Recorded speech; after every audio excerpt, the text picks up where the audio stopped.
I saw a racial fight recently, which is terrible, but I watched it. How are you not gonna watch? You're gonna watch every fight, you know? Fights have that weird quality. Fights are kind of like hand jobs, and that like, you don't really want one, but you're like, well, let's see where it goes, you know? Like, will you give it a kiss? No? All right, so yeah. Had to take a shot. So, I'm in Philadelphia, walking through the park in the middle of the day. Beautiful day in Philly, beautiful park. I'm walking through this park, and as I'm walking through it, I see a white guy, and he yells across the park to a black guy. He calls him a nerd. And when you hear that and you're in public, you're like, oh my God, I'm gonna die. That's your first thought. And then another black guy, I don't know if he lived in the bushes, but he popped out of the bushes. Like, if this is a bush right here, I just saw a black guy go, no.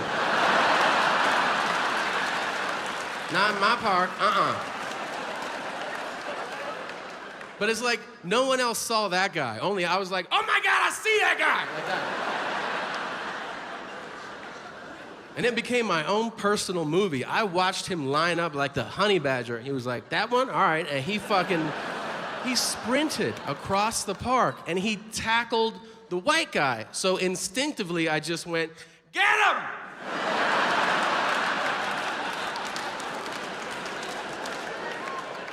But it took me a second to realize I'm the only other white guy in the park.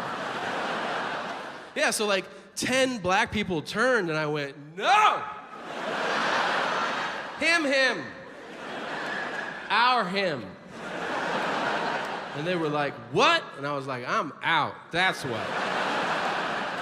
And then they killed that white guy. And for the record, I don't give a fuck if they did. You know why? There is no such thing as white guy loyalty, okay?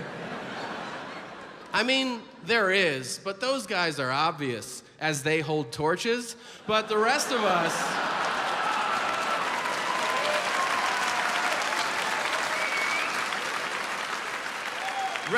are not having that shit.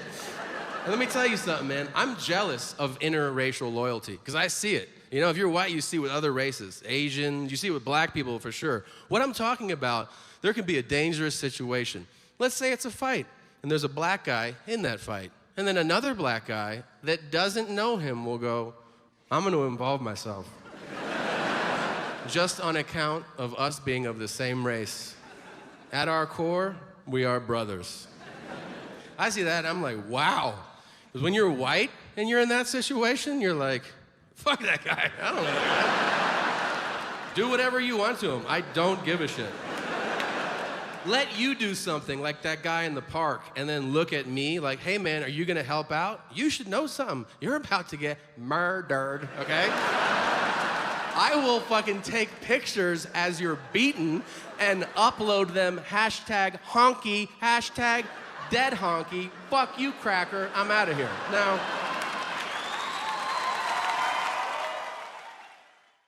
probably checked into 400 hotels this year, and when I tell you that this has happened to me more than half a dozen times, I am not exaggerating.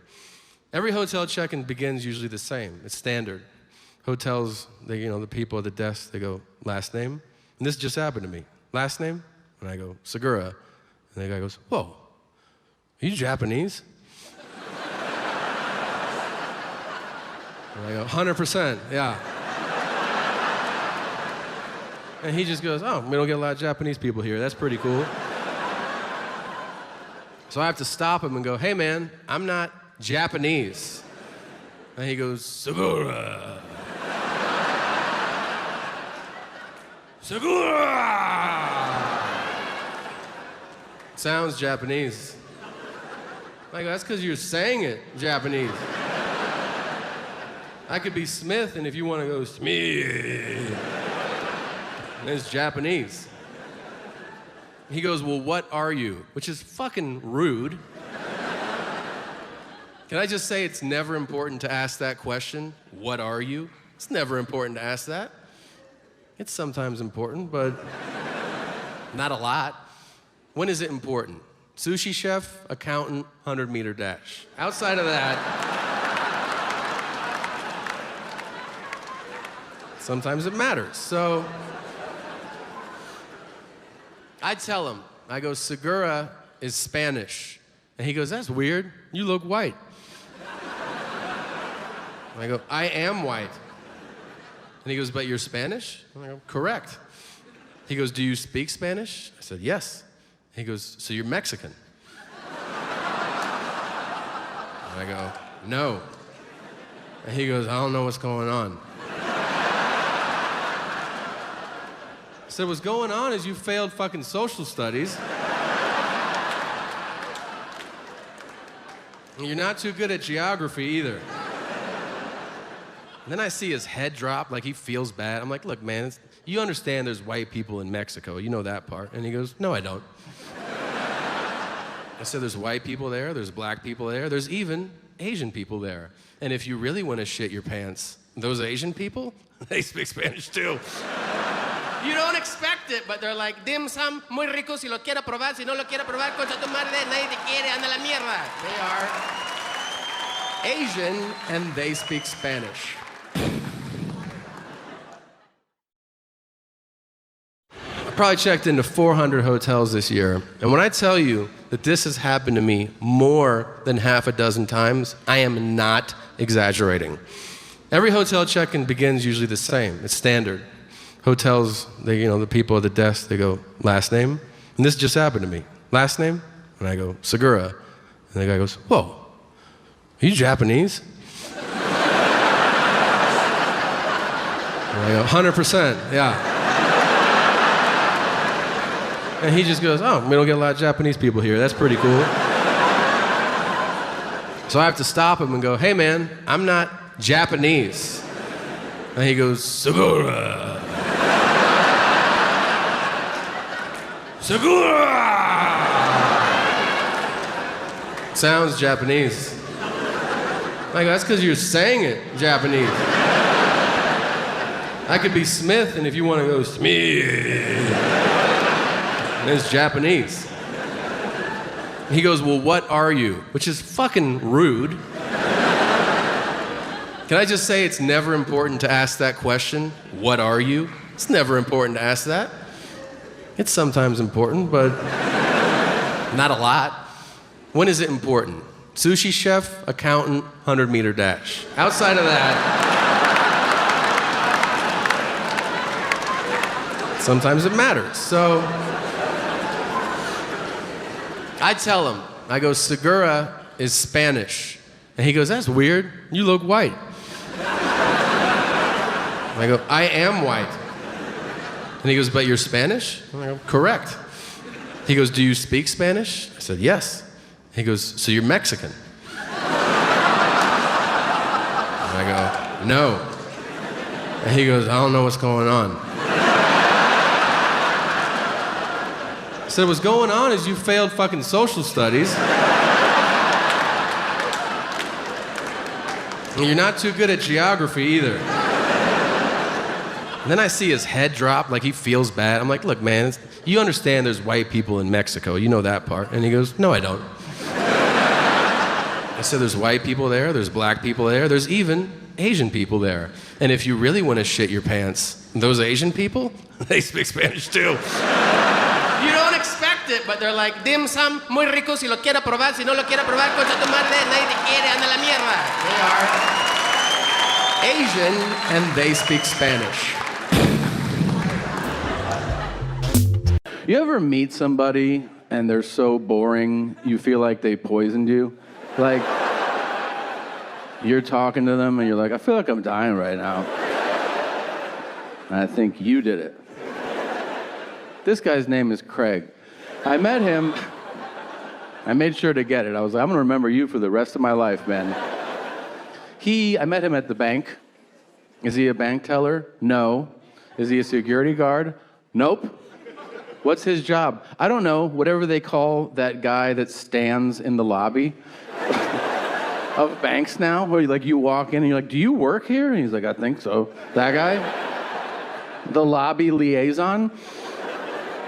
Well, I saw him, we made eye contact. I don't know how you work. For me, if we make eye contact during the day, not at night, but during the day, out of human decency, I acknowledge you. So that's what I did. We made eye contact, and I go, how you doing? And he went, and I was like, okay. So then I get to the second set of doors to walk in. And as I reach for that door, I hear, you going to the bank?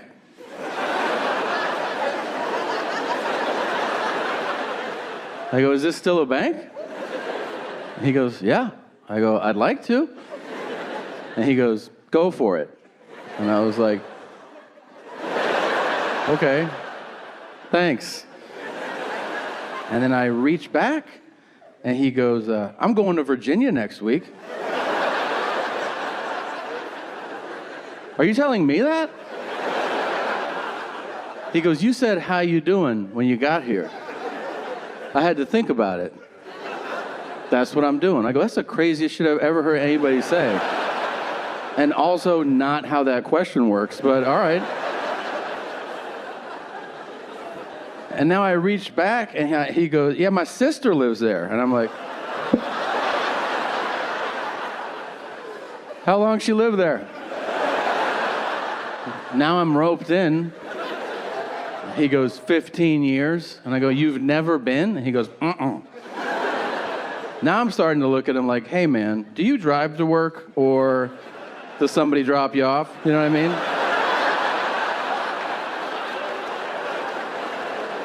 I think he could. Yeah. I think he could see it in my face, because out of nowhere he goes, I drive. I was like, that's cool, man. That's cool. I drive too. That's crazy. I got to get in here.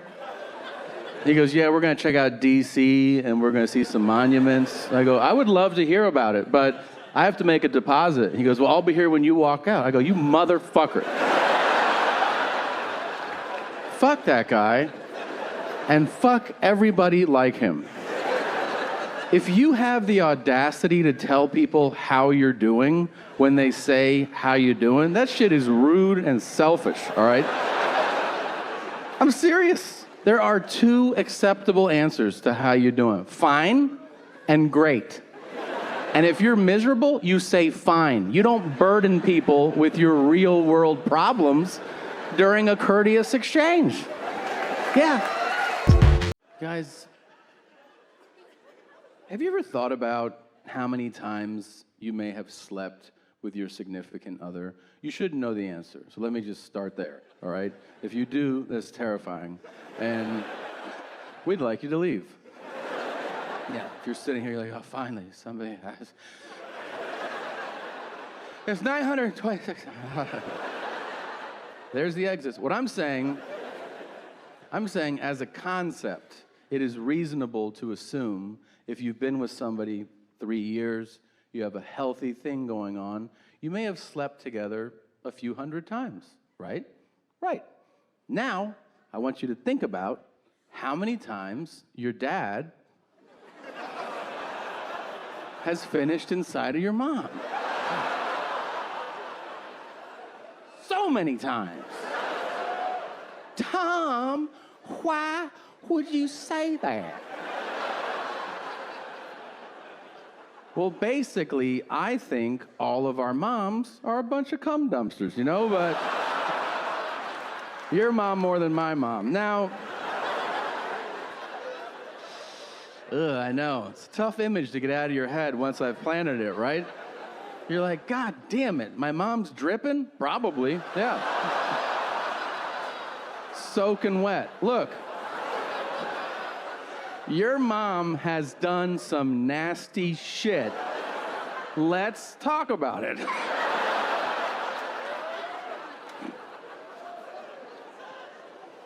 She really has. And look, I'm here to defend her, all right? It is not her fault. It's your dad's fault, for sure. Your dad, with all due respect, is kind of a piece of shit. A little bit. And if you're like, not my dad, he's good. Yeah, to you. He's not always like that to your mom. If they've been together 3 decades, you don't think he says some off-colored shit every now and then? Of course he does. They're laying in bed, your dad's tossing and turning, he can't sleep. And your poor mother, is everything all right, dear? It's fine. Was supper good? Yeah, shut up, I'm trying to sleep. Can I do anything to help? Yeah, you can lick my balls, all right? And you want to know something? Your poor mother, she does it, all right? Because she's a ball hog, so your mom gets down there.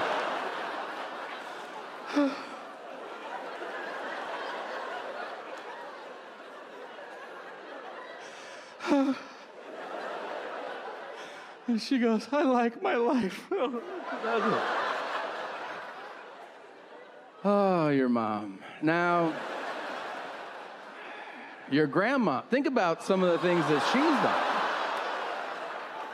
done. On the railroad tracks or wherever she used to fuck around. El Paso? I don't know. You're like, why are you saying this stuff, Tom? Because I'm having fun. Because I enjoy upsetting people. Yeah, I don't know what it says about me psychologically, but there is, I don't know, there's like a marching band inside of me right now going, good job, good job. Yeah, because internally I picture somebody out there going like, I was having fun until he talked about my slut mom. And it makes me happy, I don't know.